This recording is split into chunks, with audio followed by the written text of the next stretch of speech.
পাবনার বাঙ্গাবাড়িয়া এলাকায় truck van সংঘর্ষে নিহত হয়েছেন ৩ জন। ঢাকা পাবনা মহাসড়কে বন্ধ যান চলাচল। এ বিষয়ে আরো জানার চেষ্টা করব। সেখানে রয়েছেন আমার সহকর্মী কলিট তালুকদার। কলিট, কিভাবে হলো এই দুর্ঘটনা জানাবেন এবং সবশেষ কি তথ্য রয়েছে আপনার কাছে?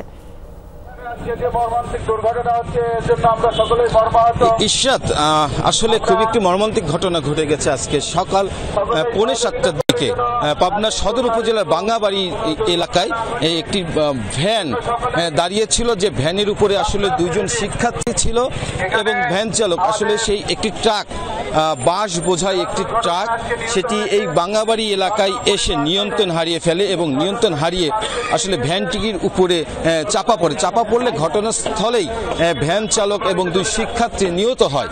এবং আমি যদি বলি, আসলে সেই ঘটনার পর থেকে পাবনা ঢাকা যে মহাসড়ক, এটি খুবই একটি গুরুত্বপূর্ণ মহাসড়ক। সেই মহাসড়কে যান চলাচল বন্ধ ছিল, যেহেতু বাঁশ বোঝাই ট্রাকটি উল্টে গিয়ে আসলে মহাসড়কটিকে অবরোধ হয়ে যায় এবং যান চলাচল বন্ধ হয়ে যায়। এই মাত্র ফায়ার সার্ভিস এবং হাইওয়ে পুলিশের সহযোগিতায় আসলে সেই বাস রাস্তা থেকে সরিয়ে নেওয়ায় সেই যান চলাচল কিন্তু এই মাত্র স্বাভাবিক হলো। ফলে 7টা থেকে এই পর্যন্তই আসলে যান চলাচল বন্ধ ছিল এবং রাস্তার উভয় পাশে বিপুল পরিমাণ সেই যানবাহন আটকে পড়ে। ঢাকামুখী সেই যাত্রীবাহী বাস সহ ট্রাক আটকে পড়ে। এই মাত্র ফায়ার সার্ভিস এবং পুলিশের সহযোগিতায়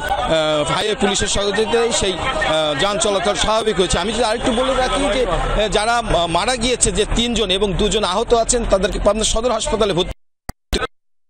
যারা রয়েছেন 2 শিক্ষার্থী এবং ভ্যান চালক, তাদের বাড়ি এই ঘটনাস্থলে আশেপাশে। তারা আসলে সকালে স্কুলে যাওয়ার জন্য সেই ভ্যানের উপরে বসেছিল এবং সেই দ্রুতগামী একটি অতিরিক্ত বোঝাই, সেই বাস অতিরিক্ত বোঝাই থাকার কারণে বাসটি আসলে নিয়ন্ত্রণ হারিয়ে ফেলে এবং সামনে একটি ব্যাটারি চালিত অটো ভ্যানকে আসলে যারা স্থানীয়রা যারা বলছে, সামনে একটি ব্যাটারি চালিত অটো রিক্সা হয় এবং সেই গাড়িটিকে বাঁচাতে গিয়ে আসলে সেই ট্রাকটি নিয়ন্ত্রণ হারিয়ে ফেলে। আমি যদি ভ্যানটি যদি দেখাই, যে আসলে দেখেন ভ্যানটির কি অবস্থা, এবং ভ্যানটি এখানেই ছিল, এখানে রয়েছে। এই ভ্যানের উপরে আসলে ট্রাকটি চাপা পড়ে ঘটনাস্থলে 3 জন মারা যায়। সেই ভ্যান চালক তারা স্কুলে যাবার জন্য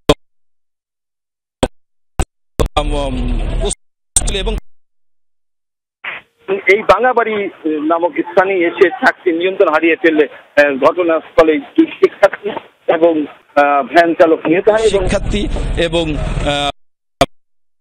তাদের অবস্থাও আশঙ্কাজনক বলে আমাদেরকে হাইওয়ে পুলিশ জানিয়েছে। এখানে আসলে সেই যানবাহন চলাচলের স্বাভাবিকের জন্য ফায়ার সার্ভিস এবং এলাকাবাসীরাও তারা সকাল থেকে, সেই ঘটনার পর থেকে সকাল থেকে তারা স্বেচ্ছাসেবক হিসাবে কাজ করতে, যেন যান চলাচল স্বাভাবিক যত দ্রুত করা যায়, সেই যান চলাচল স্বাভাবিক করার পরে এখন সেই যান চলাচল স্বাভাবিক।